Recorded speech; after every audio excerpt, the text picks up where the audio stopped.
What's up, Violinists? Today we are going to be talking about the current champion event going on in Dungeon Hunter Champions, which is for the Fire Basilisk as Akim, which as you can see I am currently doing. To start off, I'm just go ahead and put it out there. If you're not farming this guy for skill ups, he's really not worth it. In my personal opinion, he's probably the worst one out of the entire Basilisk family. And the reason for that is he only has one debuff, which is lower attack. And there's so many other monsters that have that debuff that it's really not useful. He does apply a shield buff, but there are other shield buffers out there that's better and has more effective debuffs, as well as some being in the Basilisk family themselves. So if you are farming this for skill ups, I would highly recommend, if you have them, to actually skill up the Light Basilisk. I think he's the best of them. And the Water Basilisk is really good as well, I would say. He would be right under water, and then maybe dark under him, and then nature, and then fire. I didn't really recommend nature, honestly, as higher up, even though he has a shield as well.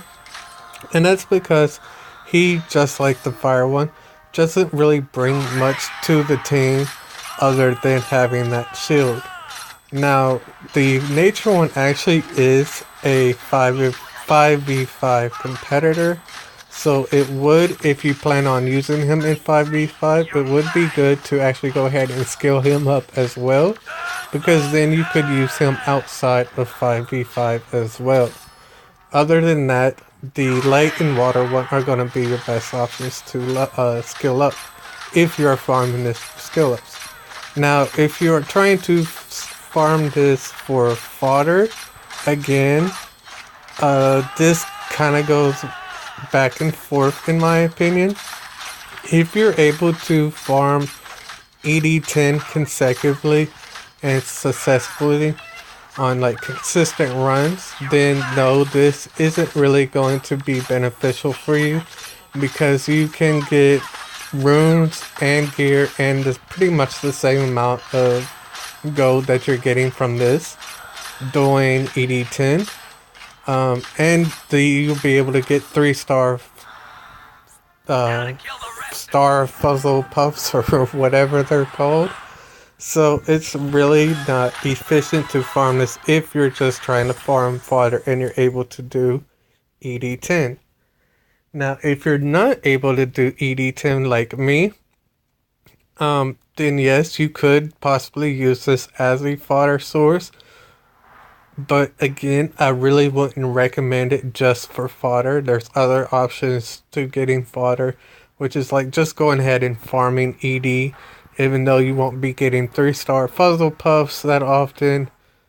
You can get the 2-star ones and just awaken them, and they drop pretty easily, as well as just being able to actually XP farm and get 3-star drops from scenarios while you're XP farming.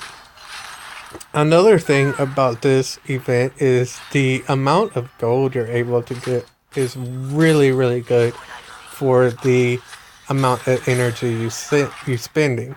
For 5 energy, if you're beating boards 10, it's about a 7.4 average from what I can tell of gold. And on scenario, I do 310 legendary with my crude, and I get maybe about 1,200 to 2,000 gold for that 5 energy per run. So for 5 energy, that's doing this, which takes about a minute more. Minus the XP, that XP is pretty much being converted into gold for me right now. So I'm gaining almost a 5.2k gold income. So not only is that really good for me because I'm trying to level up all my 5-star gear and stuff to at least plus 12, because I know some of it I'm going to keep for a very long time, and it will also benefit me because I'll be able to push farther up into ED and SW. So that personally helps me in both ways, because I do have the Water Basilisk I'm currently farming the skill ups for. The gold also is helping me tremendously. And I have the Dark Basilisk as well. So I do tend to actually try the Dark Basilisk. The Dark Basilisk has a shield. And he has something else on, I think it's Disorient on his... Or, no, he stuns on... He has a shield buff, and then he stuns on his ultimate. So I think he has potential. Since he is element neutral, he'll be able to pretty much go anywhere. Let's move this guy over here. Anyways, that's one of the problems with my crew. I don't know why the AI does it, but when he attacks somebody, he actually pushes them back. So he'll end up pushing people into walls and like separating them, which is useful in certain times, but at other times, I want him being in the center of the fight, because if he's not, he's just solo fighting one guy and he's not that effective. But anyways, that's my thoughts on this guy, Akim the Fire Basilisk.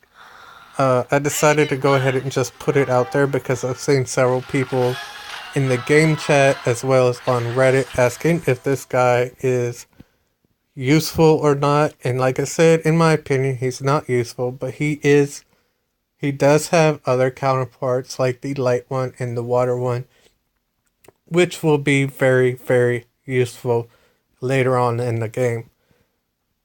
So that, guys, is going to be it for this video. So if you would, just go ahead and hit the like button, hit the subscribe button. I will be coming out with more videos soon. Trying to get back into it once again.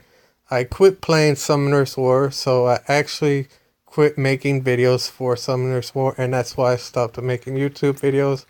But I'm really loving this game, and I really love the community. So whether you see it on Reddit or on YouTube, just go ahead and hit that like button for me so it gets out to other people and they can see what it is. And I will see you guys in the next video. Thanks for watching.